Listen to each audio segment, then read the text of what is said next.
Hello my dear friends and students. इस video में मैंने सो व्हाट इफ का यूज करके हिंदी वाक्यों को अंग्रेजी वाक्यों में ट्रांसलेट करने के बारे में चर्चा किया है। तो एक एक करके एग्जाम्पल के माध्यम से हम इस तरह के हिंदी सेंटेंसेज को अंग्रेजी में कैसे बनाएंगे इसके बारे में हम सीखते हैं। हमारा जो फ्रेज यूज होगा सो what if. So what if का मतलब हुआ तो क्या हुआ, और इस तरह के हिंदी वाक्यों में जिनमें तो क्या हुआ आता है इसकी इंग्लिश कैसे बनाएंगे हम इसको एक एक करके वाक्यों को देखते हैं। पहला वाक्य है तो क्या हुआ अगर तुमने गाना गाया। तो इसकी इंग्लिश जो बनेगी कुछ इस तरह से बनेगी, यह हो जाएगा so what if. So what if तुमने गाना गाया।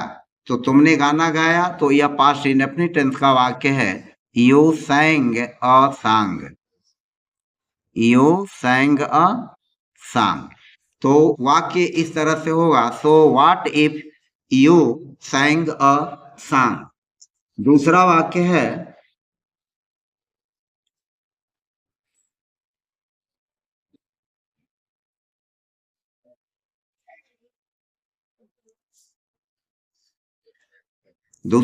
है तो क्या हुआ यदि वह विद्यालय न जा पाया। तो इसकी English so what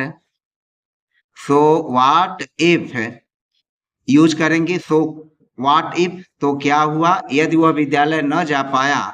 if he could not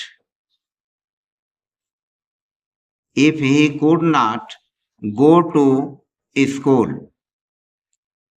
if he could not go to school, अगर वह विद्यालय न जा पाया। फिर तीसरा वाक्य है तो क्या हुआ अगर लड़के समय पर विद्यालय न पहुंच पाए। तो इसकी भी इंग्लिश ट्रांसलेशन तो क्या हुआ, तो यहाँ पर यूज करेंगे so what if the boys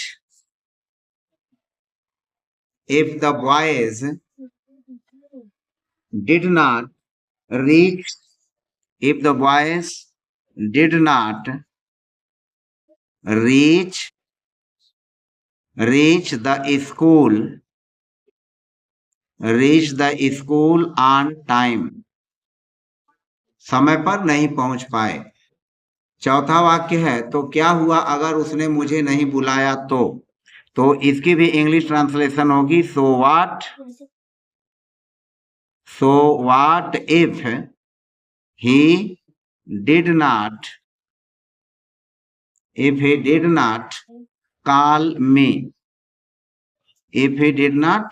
call me। पांचवा वाक्य तो क्या हुआ अगर वह औरत शादीशुदा है। सो what if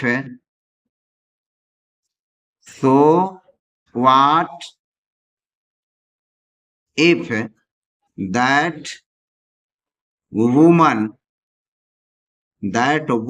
is married। So what if that woman is married. छठा वाक्य है तो क्या हुआ अगर वह घंटी नहीं बजाया। इसकी इंग्लिश होगी सो what if he did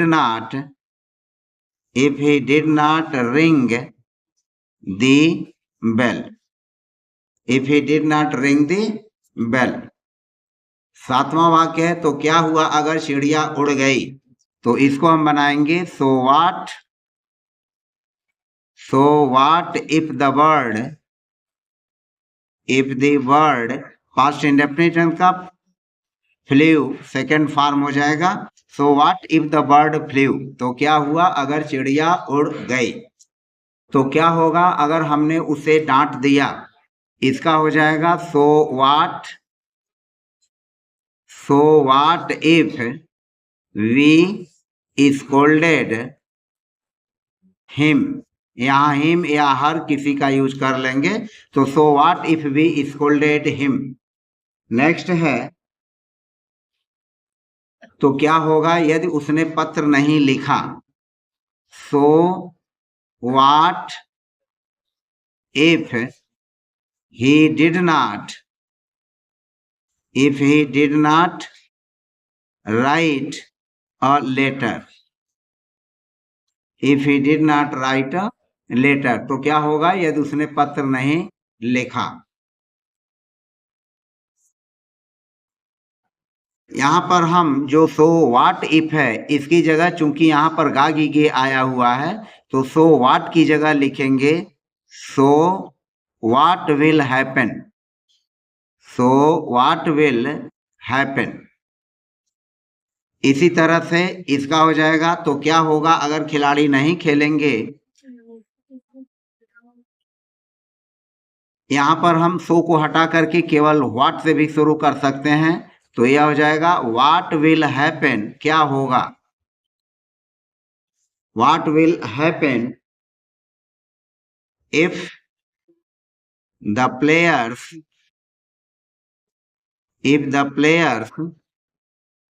don't play, if the players don't play, what will happen if the players don't play। यहाँ इफ क्लाज आया, इफ आया हुआ है, तो इफ क्लाज के नाते जो यह वाक्य फ्यूचर इंडेफिनिट में न बन करके प्रेजेंट इंडेफिनिट में बनेगा, और इसलिए हम डोंट का यूज करेंगे। तो क्या होगा अगर उसने मोबाइल खरीदा तो what will happen,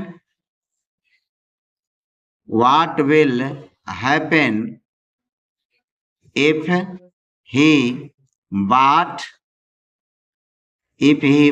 a mobile, if he bought a mobile, यदि उसने मोबाइल खरीदा तो। नेक्स्ट सेंटेंस है, तो क्या हुआ होगा अगर राम ने उसे पीटा होगा।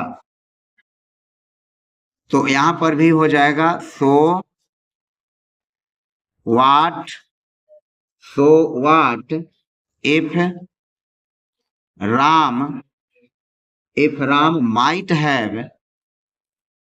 might have beaten him, if Ram might have beaten him।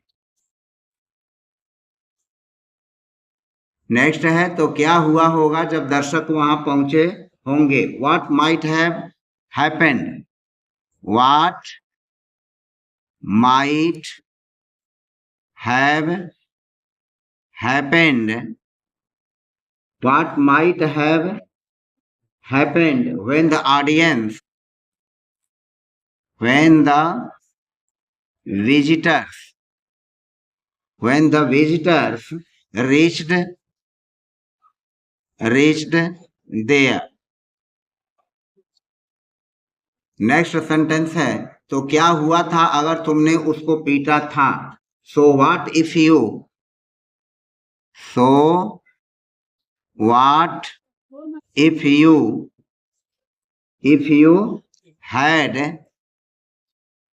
had beaten him, next है, तो क्या हुआ so what if the boys did not come। तो इस तरह से इफ के बाद वाले जितने भी सेंटेंस है वो सभी के सभी सेंटेंस अपने टेंस के हिसाब से उनकी हम स्ट्रक्चर को बना लेंगे।